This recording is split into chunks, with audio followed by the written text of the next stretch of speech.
সূরা তাহরীমের ৬ নম্বর আয়াতে কারিমা তেলাওয়াত করলাম। এই আয়াতে আল্লাহ পাক রব্বুল আলামিন বলেন, ইয়া আইয়ুহাল্লাযীনা আমানু কু আনফুসাকুম ওয়া আহলিকুম নারা। হে ঈমানদারগণ, তোমরা নিজেদেরকে এবং নিজেদের পরিবারকে আগুন থেকে বাঁচাও। ওয়াকুদুহান নাস ওয়াল হিজারা, যে আগুনের জ্বালানি হলো মানুষ এবং পাথর। হে ঈমানদারগণ, তোমরা নিজেদেরকে এবং নিজেদের পরিবারকে আগুন থেকে বাঁচাও, যে আগুনের জ্বালানি মানুষ এবং পাথর। পরিবার গঠন হয় একটা পুরুষ এবং নারীকে কেন্দ্র করে তথা স্বামী স্ত্রীর পবিত্র বন্ধনের মাধ্যমে একটা পরিবারের সূচনা হয়। এই পরিবারের সূচনার পর পৃথিবীতে আল্লাহ প্রদত্ত সম্পর্ক স্থাপনের ফলে তাদেরকে আল্লাহ সন্তান দান করেন। সন্তান পৃথিবীতে আসার ক্ষেত্রে সন্তানটা মারা যেতে পারে, মায়ের পেটে থাকা অবস্থায় মারা যেতে পারে, দুনিয়াতে আসার পর বালেগ হওয়ার আগেও মারা যেতে পারে, অথবা সন্তানটা বড় হবে বেঁচে যেতে পারে। সন্তান যদি মারা যায়, এটা আল্লাহ প্রদত্ত ফয়সালা, এটা মেনে নেওয়া। সূরা বাকারায় আল্লাহ পাক রব্বুল আলামিন বলেন, وَلَنَبْلُوَنَّكُمْ بِشَيْءٍ مِّنَ الْخَوْفِ وَالْجُوعِ وَنَقْصٍ مِّنَ الْأَمْوَالِ وَالْأَنفُسِ وَالثَّمَرَاتِ। অবশ্যই আমি তোমাদেরকে পরীক্ষা করব।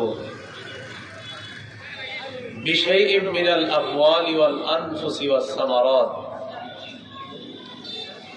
বিশাইইম মিনাল খাউফি ওয়াল জু', আমি তোমাদেরকে কিছু ভয় দিয়ে পরীক্ষা করব, ক্ষুধা দিয়ে পরীক্ষা করব।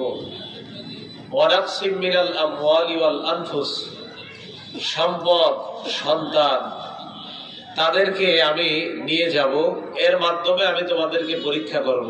সম্পদ হ্রাস, জনবল হ্রাসের মাধ্যমে আমি তোমাদেরকে পরীক্ষা করব। ফল ফলাদি হ্রাস করার মাধ্যমে তোমাদেরকে পরীক্ষা করব। ওয়াবাশশিরিস সাবিরিন, আল্লাহ বলেন এই পরীক্ষা করার পর যারা ধৈর্যশীল, নবী আপনি তাদেরকে সুসংবাদ দিয়ে দেন। الذين إذا أصابتهم مصيبة قالوا إنا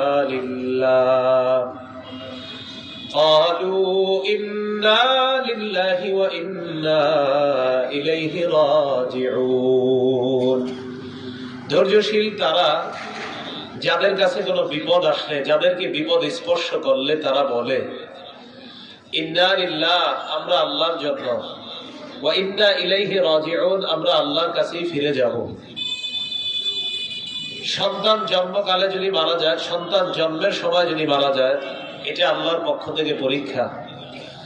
বালেগ হওয়ার আগেও যদি মারা যায়, এটা আল্লাহর পক্ষ থেকে পরীক্ষা। তো সেক্ষেত্রে আপনারা যদি ধৈর্য ধারণ করেন, অথবা সন্তানের মা বাবা যারা, তারা যদি ধৈর্য ধারণ করে, তাদের জন্য পুরস্কার আছে। প্রথমে আল্লাহ কি বলে দেখেন, উলাইকা আলাইহিম সালাওয়াতুম মির রাব্বিহিম ওয়া রাহমাহ, তাদের জন্য আল্লাহর পক্ষ থেকে, তাদের রবের পক্ষ থেকে সালাত। আল্লাহর পক্ষ থেকে সালাতের তিন অর্থ।